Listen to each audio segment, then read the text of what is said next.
జై వాసవి. అందరికీ నమస్కారం. మరి ఒక మంచి టాపిక్‌తో మీ ముందుకొచ్చాను. మరి మనకి సంపద కావాలన్నా, ఐశ్వర్యం పొందాలన్నా, మరి ఆ కైలాసపతి, దేవదేవుడు, మరి పార్వతీ సమేతుడైనటువంటి ఆ శివుడిని ప్రార్థించాలి, పూజించాలి, ప్రసన్నం చేసుకోవాలి.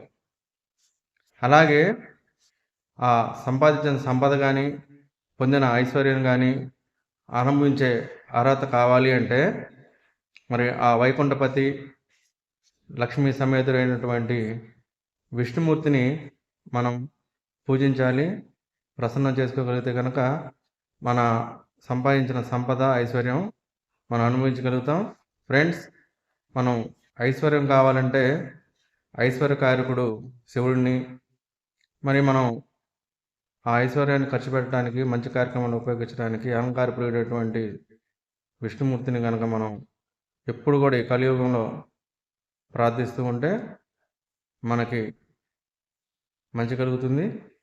ఫ్రెండ్స్, మీకు ఈ వీడియో నచ్చినట్లయితే సబ్స్క్రైబ్ చేయండి, షేర్ చేయండి, అలాగే లైక్ చేయండి.